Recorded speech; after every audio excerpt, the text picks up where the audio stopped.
Welcome once again to the official MUFON podcast. I'm Richard Beckwith.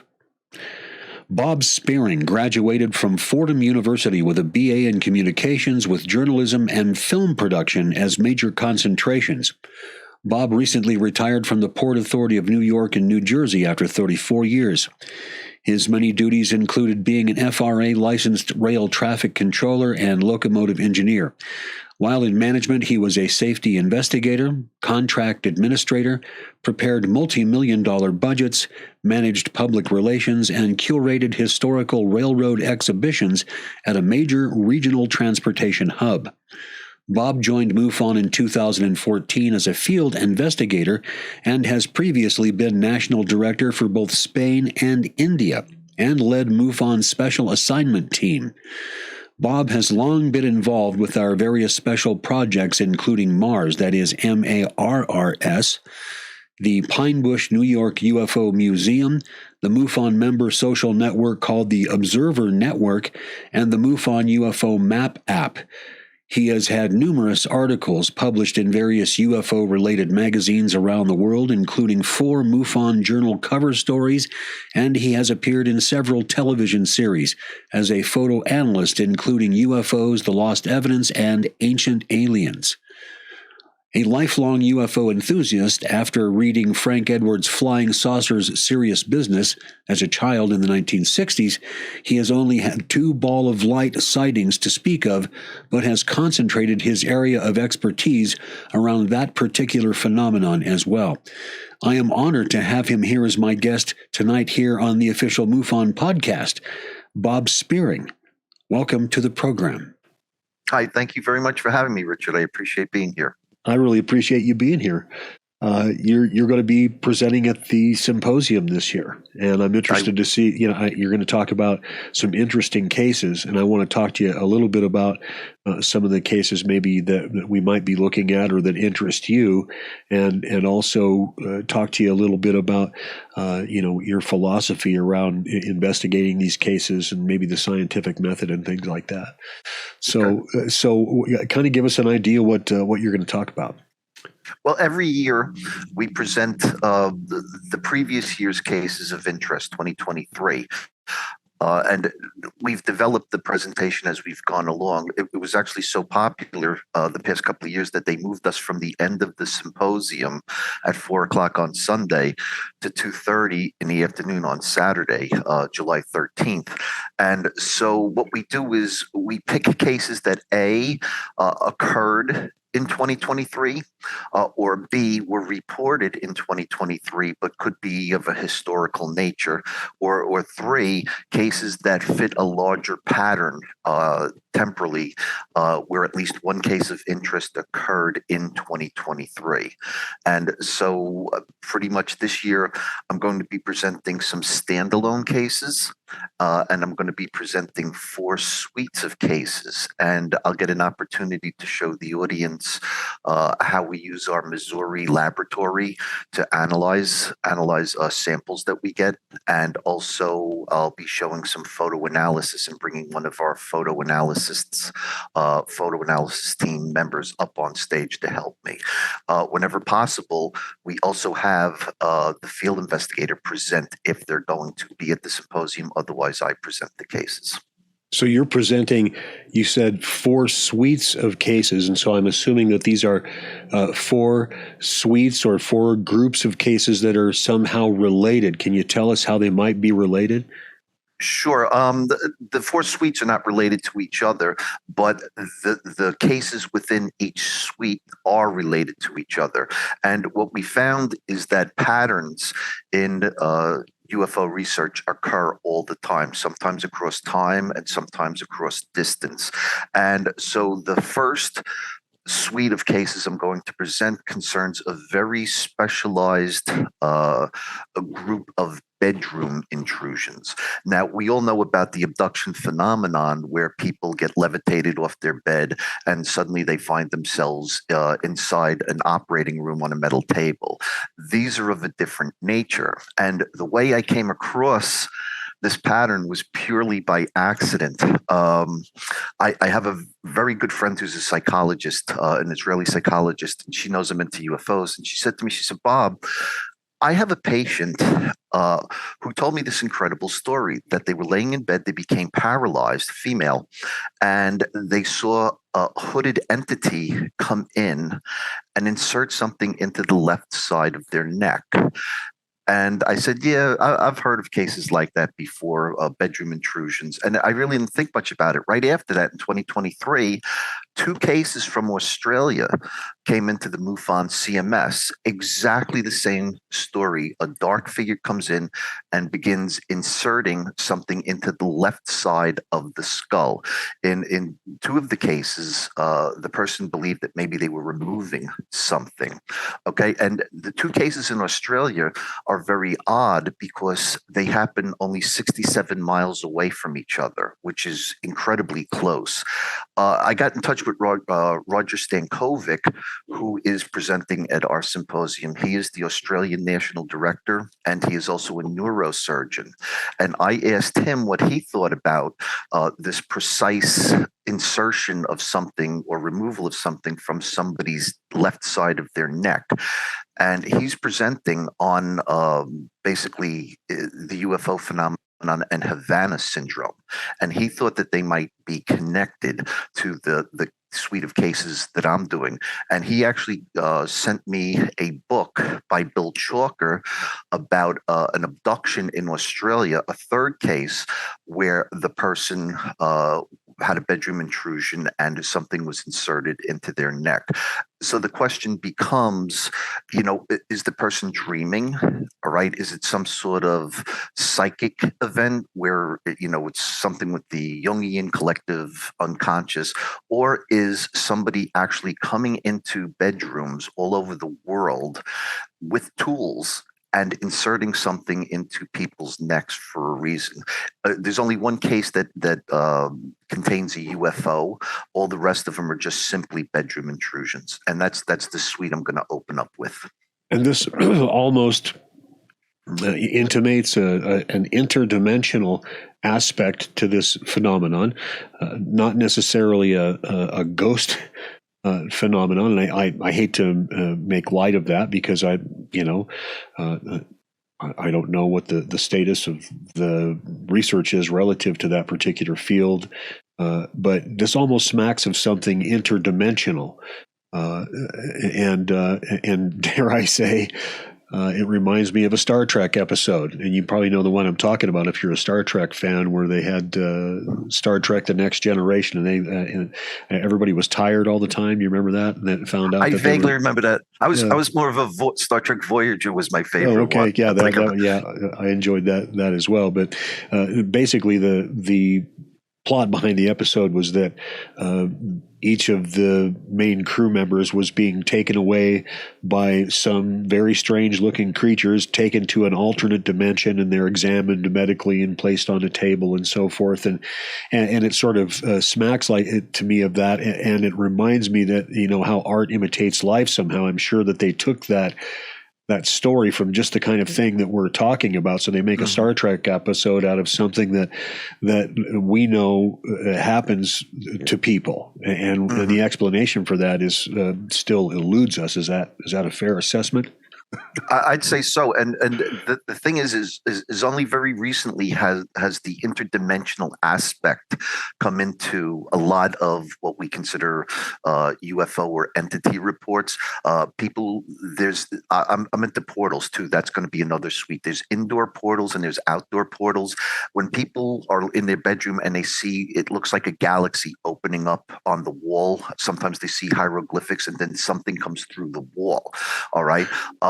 With the David Grush hearings, he intimated that there are these interdimensional ships where it may look like it's 40 feet in diameter on the outside, and when you go inside, it's the size of a football field. And I've heard that in cases that I've investigated, where individuals have talked about how big the ship was on the outside, and on the inside it was much larger.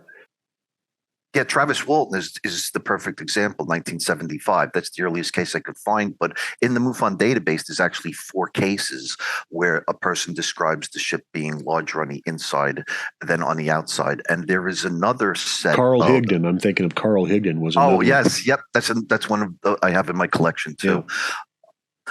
Yeah. So that's going to be the first suite. These people come in with a tool, which is why I don't think it's something paranormal with ghosts. It almost seems like it's a real event happening to these people. And so the experience is common amongst different individuals. Are there anything that links the individuals? Anything about is it familial? And I'm talking about the ones in this particular suite of cases that you're talking about. Are there familial relationships, or is there something in the environment perhaps that relates to them? You talked about 2 that were about 65 miles apart in Australia. What's common between them aside from the experience, if anything? I believe they were near the capital city, Canberra. Other than that, there's no other patterns with the 2 Australian cases. And I haven't finished reading Bill Chalker's book to get the full story on the 3rd Australian case. But the common denominator out of the 7 cases I'm presenting, it seems to be that they're all middle-aged or younger females. The majority of the cases are females, of baby-bearing age. So that's the one commonality that I've truly seen as part of this suite of cases. So the cases that we're talking about, do they involve a similar set of patterns wherein there are children that they might possibly come about as the product of these experiences? Well, yeah, because in some aspects, all of the cases resemble other type of bedroom abductions where the person experiences sleep paralysis and then they wake up the next morning after the event. Whatever's inserted into their neck or removed, then they black out, they wake up in the morning. So it's quite possible that they are being abducted after the insertion of the object. Since they are all of childbearing age, is it possible that this has something to do with the Professor Jacobs hybrid experiments? I mean, it possibly could, but there's not enough evidence within each case to, other than theorize that might be going on. And so this is this insertion of something in the left side of the neck. I'm intrigued by that. Does this could this also involve the removal of something, or perhaps the I guess merely taking a reading of something? Getting just simply collecting some kind of fluid from that particular part of the body, or it's interesting you say that, because that's where I was probably going with this. In 3 of the cases, the person actually had X-rays of their skull later on, and there was nothing in there. So 3 of the cases suggest that either it was some sort of psychic experience or something was removed. In one case, the woman had her daughter feel where a lump had been, and after the encounter, the lump was gone. So I'm under the impression that whatever's going on in these bedrooms is not something being inserted. It might be something that was already there and being removed to be brought back, say, to the lab for testing. Yeah.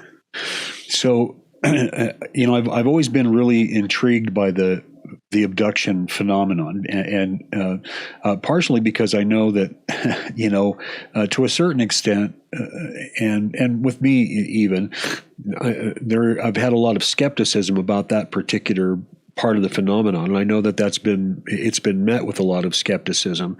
But now, when we've got folks like Jim Peniston coming forward, John Burroughs, these kinds of folks, it's really kind of hard to ignore the possibility that there are these kinds of experiences where maybe folks are taken on board these craft and maybe told things or experiments conducted on them.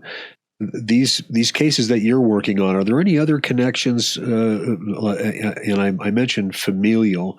But in the witnesses themselves, are you aware whether or not their families themselves have been involved in these kinds of experiences? Do any of them have stories about the potential for ongoing contacts? No, they don't mention in their narratives whether or not they had other family members, but two of the encounters were children, and they did have subsequent encounters afterwards as they grew up. So, in at least two of the cases, they get recurring visitations, and that's usually a sign of an experiencer. Experiencers sometimes are lifelong experiencers. Now, something else I think you're going to be talking about is animal abductions and mutilations. What do you mean by if there is such a thing as an animal abduction? What happens? People witness an animal being taken? Yes, maybe my favorite case of the year is about a coyote, but I'll build up a little bit to the coyote story. The case that was best investigated was in Oklahoma by Mindy Toutfest. The case occurred in 2023. About the same time, another case of cattle mutilation occurred with multiple cattle in Texas. Okay, so it was a busy year in 2023. What's great about the Mindy Toutfest case is that she was able to go to the scene and she was able to retrieve samples, and those samples are now with the MUFON lab being tested, not only for trace evidence of, say chemicals or, metal possibly left on the body, but also DNA samples of material. Okay, and it's going to be a very, very interesting case. It fits the pattern of many, many other cattle abductions where the animal is deceased in a usually east to west position, like this particular animal was. In a nearby Kansas case, one of the animals had their horns removed, but the cut is so precise it could have only been done with a laser. So I don't believe this is the work of, say, a cult, a religious cult. It seems to be somebody who has very specific technological tools that are doing these mutilations. But there were other cases where animals were being abducted. And in one case in England, the police were brought to the scene and the sheep herd was in a panic. And there was this gray object over the sheep herd chasing them. And the police officer stated specifically that this was not a drone of any type. This is something I never saw before. Interestingly enough, the pattern shows that 10 years ago, the same thing happened in the same town on another farm. So what is this that was chasing around the sheep over a 10-year span? Okay. Then we had a bird, a woman sitting in a car who witnesses a bird suddenly gyrating like it's having a fit, and it was getting sucked straight up into the sky. All right. And she said she didn't see any tractor beam, but she knows the thing was not in control of itself. There was another case with the bird where a bird was sucked up and then mutilated and thrown back down to the ground. And we actually have a photograph of the pulverized bird. But here's where it gets really, really strange. In near Ocean City, Delaware, last year, a girl, she was 17. They were at a vacation resort near the Atlantic Ocean, and behind the bungalow was a forest about 50 feet out. And she saw very early in the morning, about 9 o'clock, she was looking out the window. She felt that the house began to vibrate, and she looked out the back window and she saw a purple cylinder. It was a bluish silver cylinder with purple lights on it. And as it vibrated more and more, the lights became brighter. And it stopped over the treetops directly outside her window, about 50 feet away. And it drops out what she believes was a chunk of meat. a coyote comes along, and she's watching this. The coyote slowly comes along, the object's hovering just above treetop level. The coyote begins to eat the chunk of meat and gets sucked up with an invisible beam into this cylinder. The object begins humming very, very loud. It was bothering her ears, and then it became very quiet, and she could hear what sounded like bones crunching. Right after that, about 10 minutes go by, the coyote's carcass is dropped to the ground. She goes out, looks at the carcass. The thing takes off. She looks at the carcass. There's no blood. There's no bones. It's just flat fur, like everything was sucked out of it. She goes back in the house to get a camera, and when she comes back out, the carcass is gone. She goes back in the house, and her mother says to her, "Where have you been?" So she says, "I just went out to take a picture of something." And the mother says, "You've been gone for 5 hours." So I'd say, the girl was interviewed by ERT. The girl was interviewed by the Field Investigator, and they both felt, and the father was interviewed also, and everyone felt that the girl's story was legitimate, that it wasn't a hoax. And if it's not a hoax, I'd have to say that was one very, very lucky girl, because based on what happened to the coyote, based on what happened to the birds, something obviously happened to her with missing time, but she survived the ordeal. Thank goodness. I've heard rumors of, and I think there was some talk about bodies that were found perhaps at Roswell, where there were humans on board the craft that had been dissected. Have you heard that? Yes, I believe that one of the Air Force bases, something like that happened. That was Holloman Air Force Base, where they found the soldier mutilated the next day. So. So let's talk a little bit about some of the other cases, triangle cases. There are more and more triangles these days. Why do you think that is? Is the technology changing, or the visitors themselves? Are we getting new, different visitors using different technologies, or do the technology, the ships of the visitors we've been getting for thousands of years, are they changing technologically as well? There's probably a number of answers to that. I mean, some triangles are obviously secret American stealth craft, okay, but triangles have been seen back as far as 1890 in the works of Charles Fort. There's a drawing in what's his name? Mahler, David Mahler's book Estimate of Situation, where he has a newspaper article with a drawing of a black triangle, and it looks like the triangles that we see today that people draw.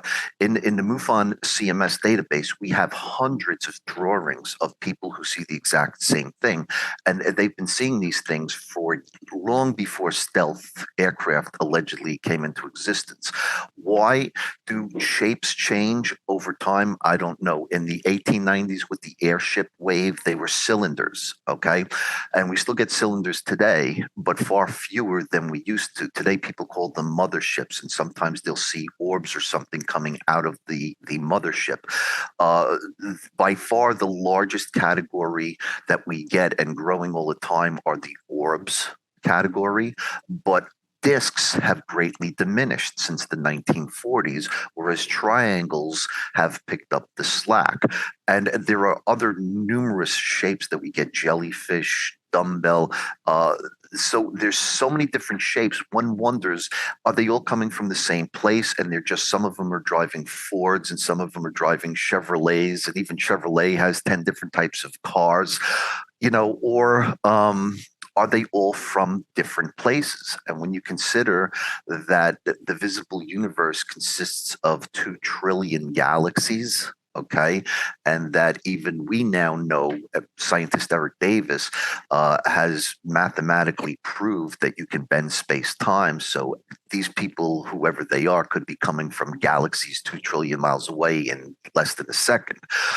So I tend to think that we're also being visited by time travelers, and that some of these vehicles may actually be of Earth manufacture, but in the distant future. If you ever saw the movie or read the book Sphere by Michael Crichton, Oh yeah. The premise is that we find a spacecraft at the bottom of the ocean that's built 300 years from now, but it's an American craft. So I think that there's probably numerous reasons why we see so many shapes and sizes, but triangles are on the rise, and triangles are associated with a lot of abductions. And when they are associated with a lot of abductions, they're usually what are called blue beam abductions, where the person finds themselves in the middle of a neon blue beam and suddenly they're tractor beamed up into the spacecraft where they're experimented on. I've heard another take on UFO, UAP shapes, and that has to do with the technology used by some of the visitors to construct them. And my understanding is that some of the visitors merely construct these craft when they need them for very specific purposes, and otherwise they're just simply deconstructed and used for other purposes. They don't necessarily make things, and they're not permanently shaped like things that we make. If they need a ship, they put together some components in a shape in precisely the shape that they need it for whatever mission it is, and then when their mission is done, there's not some big hangar with all these same similar shaped craft sitting around. They just return back to their initial constituents, which can be used later for other purposes and other missions. Have you heard anything like that? No, I haven't, but you brought up a good example in my head. If you go back to Nuremberg, 1561, the famous sky battle, okay, with the cylinders and the orbs fighting each other, everybody concentrates on the cylinders and the orbs and the crosses in the sky. But later that afternoon, at the bottom of that woodcut by Hans Glaser, there is what looks like a black spear with a front set of wings and a tail set of wings. It's clearly an airplane designed to fly in Earth's atmosphere. Whatever this black thing was, it looks like a B-1 stealth bomber. But where would it be coming from if it was a B-1 stealth bomber? But it was clearly designed to fly in Earth's atmosphere. So I don't think somebody from 2 trillion light years away is, towing this craft here. It had to be constructed on Earth for a specific purpose, which leads back to your theory that you were talking about, that they construct and deconstruct. Yeah, all depending on what they need and when they need it. Which kind of leads to my, and we're kind of getting into this area of philosophy around who the visitors might be and where they might come from.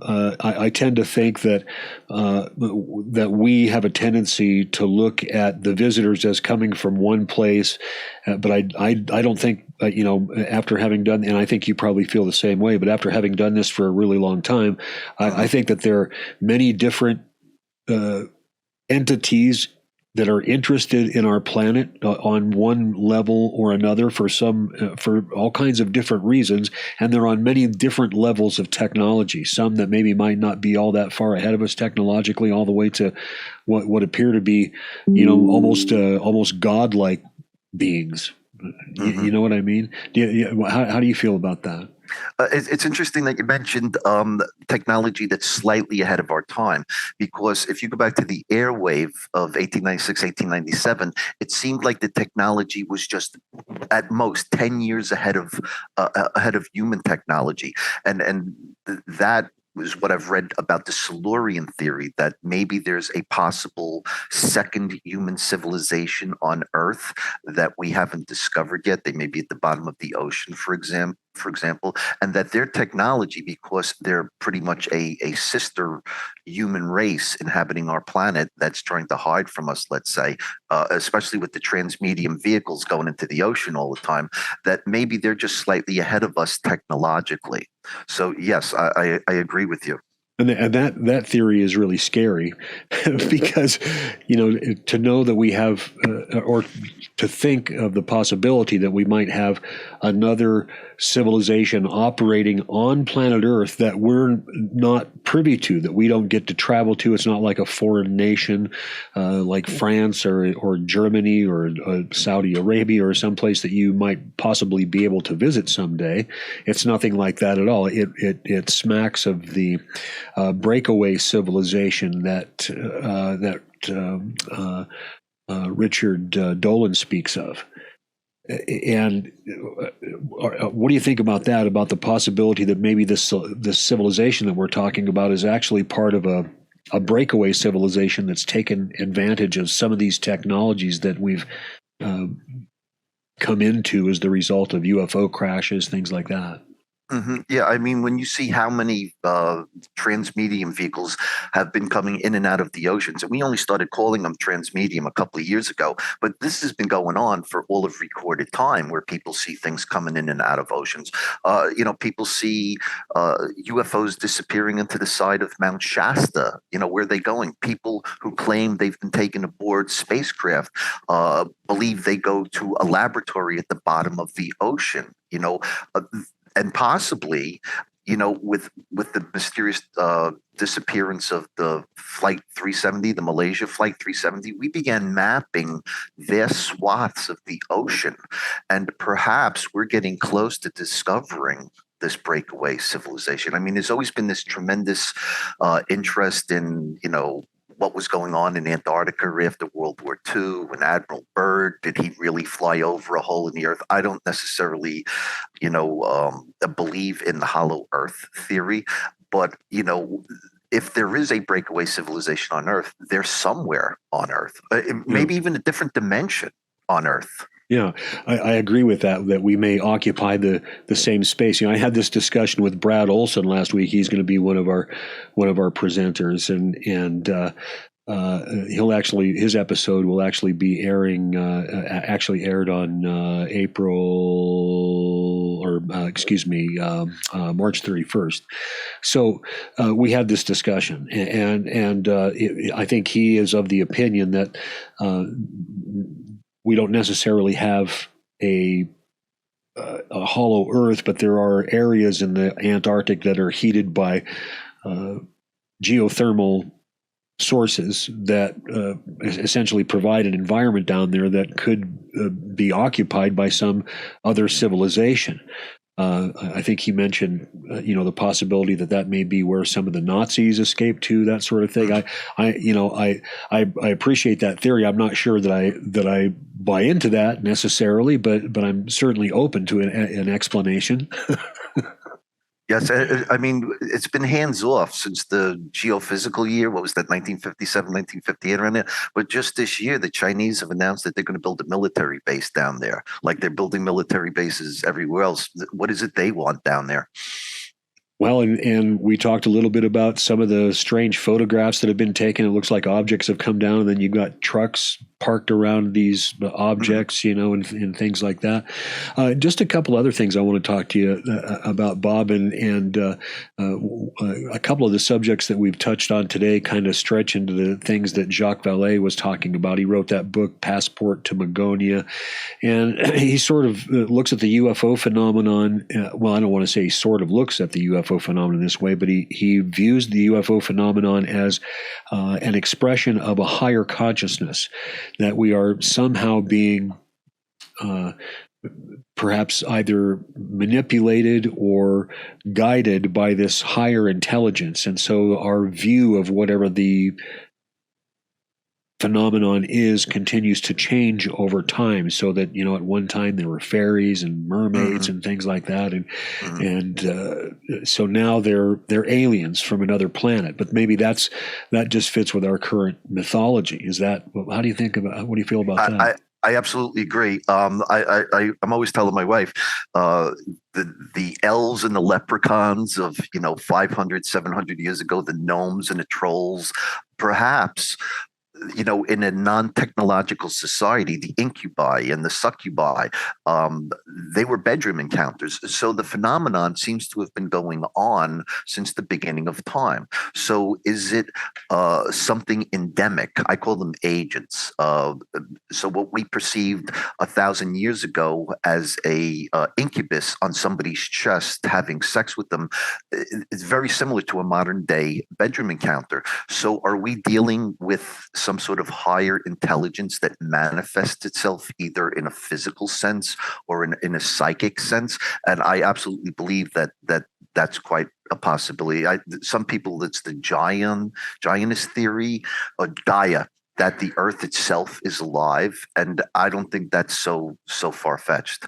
The diversity in nature just is astonishing. And I think that there's been some speculation, even as recently as the last few weeks, about the Earth being an actual intelligent, conscious being, just like the rest of us. That it functions as a living, conscious being. It is self-aware. Now, I don't have any proof of that, but that's another theory that's come out lately. There are a couple more things I want to talk to you about before I let you go. One is David Grush, and I'd like to hear your take on him and where this has led to where we are right now. How does what David Grush said have an effect on our investigation at MUFON? Does it just merely strengthen what we've thought about? He's very, very interesting character, but he's a former intelligence, agent. So I take everything he says with an ounce of caution. When he was in the congressional hearing, he specifically talked about off-world craft and non-human biologics, and I always offer this possible alternative explanation as to what he's talking about. Just to preface, if he's given away the farm about what's really going on, it's amazing he's still alive, because the people that wouldn't want that to get out would make sure he doesn't say anything before they dispose of him, for lack of a better word. So I think he's very measured in what he says. So like I mentioned earlier before about the book Sphere by Michael Crichton, when he says off-world craft, all right, how do we know it's not human off-world craft being manufactured off-world? Right. So technically, are we talking about aliens, or are we talking about Americans being on the moon on a secret base or something? And if that's the case, non-human biologics could simply mean an astronaut's broccoli and cheese lunch in a pouch, all right? So he's not telling us anything if you think about it. Now, he attended this party in New York that was at the penthouse of a cryptocurrency guru a couple of months ago. And there were 60 people in attendance. No pictures were allowed to be taken, but there was one picture taken with him behind a PowerPoint, in front of a PowerPoint presentation. And what he was talking about, allegedly, to people that included CIA and FBI agents, was that the craft that was in the United States possession, that was 40 feet in diameter on the outside, but as large as a football field on the inside. And what he was talking about is that the inside of the craft was in another dimension. So his philosophy is that whatever's going on is interdimensional. But he also called it a TARDIS craft. A TARDIS is a term from the TV show Doctor Who. Right. And basically it's a time machine. So are we dealing with time travelers from another dimension? All right. That certainly seems to be what he's alluding to. Okay. So I believe him to a certain degree because of my own research and looking at the patterns and what's going on. And a lot of what he says is actually true from my research. But I also take it with some caution what he says, because he's not telling the whole story. Right. And the ICIG did find that his claims were credible and urgent. And can you imagine, because this leads to the next little thing I want to talk to you about before we go, which is disclosure. And so we talk about disclosure all the time. The theme of our symposium this year is the battle for disclosure. And so, what are we battling for? What is the disclosure that we're asking for? In my view, it's we may not know what we're asking for, and what you find out may not necessarily be something that you want to know. Yeah, I know where you're going with that. Like I believe it was Lou Elizondo said that, if you find out, it may be a very sobering answer, and then you're just going to have to go on with your lives knowing that. And I went, wow, that's a heavy statement. Are we talking about like, something demonic, or you know what I mean? So let me give you an example. The last suite of cases we're doing at the symposium are about jellyfish. It starts off with Jeremy Corbell's snippet of a video of the jellyfish over the Iraqi airbase. In the MUFON database, we have numerous videos and drawings of jellyfish type object, but I accidentally stumbled upon 3 cases of indoor jellyfish where a person woke up. This is scary stuff, what I'm going to tell you right now. Okay. One case was from 2020. One case was from 2016, where the person woke up and they saw a jellyfish-shaped object in their bedroom that was bluish, glowing blue, almost like bioluminescence, and the tentacles had like bluish light, like almost like Christmas lights coming down. And in 2 of the cases, the object had attached itself to the person's back, and in the other case to their forehead, one tentacle. And the person woke up and the jellyfish removed the tentacle, and the person could hear the jellyfish type object say, it's aware of us. All right. But here's the scariest part of it. Is it an animal of some unknown nature coming from another dimension? Is it some sort of robotic machine, okay, that can communicate in English? But the scariest thing about it is that the first case that we have is 2020. The second case we have is from 2016. I found a newspaper article from Singapore from the Times Straight in 1937. The case of the woman with it attached to her forehead, and she felt that it was sucking her soul and her life out of her body. So if we are dealing with something that dark, that truly is scary. Is this something, have you heard of the archons? Have you heard of that concept, the archons? I've heard of the concept, yep. Which is very similar to that. It's like an interdimensional succubus, if you will, that latches itself onto you and sucks out your life force. Right. But I mean, we have 3 people here over 90 years that experienced the same thing and survived. How many times might this be going on all over the world every day? And because the witness is dead, we never know what happened to them. They died in their sleep. Right. So again, it comes back down to disclosure, and what exactly do they tell people? Do they come out and say something like, we're the target of interdimensional beings that suck out our life force when we're not looking or when we're asleep? You see what I'm saying? I think what people are looking for is for the government, whatever that is, because it has so many different heads like a hydra, but to come out and say, well, we're being visited by aliens. Well, that's okay, but that's just the tip of the iceberg, that just scratching the surface. The real truth is what's really happening with humanity. Who's really interested in us? And is it just these little gray guys from Zeta Reticuli, or is it, as we've been discussing, these different entities on many different levels of technology, perhaps even from different locations in the universe, all having some interest in humanity that we have yet to even conceive of? That's the problem with disclosure, as I see it. Yeah, I'll just tell you this. It's like, I don't think disclosure is close. That's just my personal opinion. That's not MUFON's personal opinion. And B, I think that if we ever do get disclosure, it's not going to be happy times on Earth.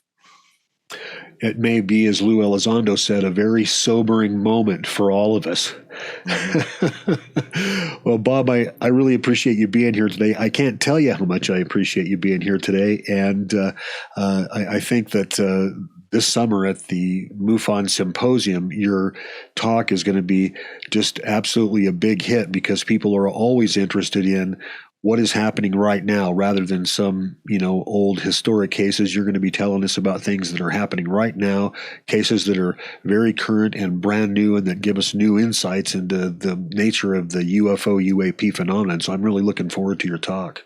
Okay, yep, and we're going to show you videos. We're going to show you lab results. It's just not going to be, anecdotal stories.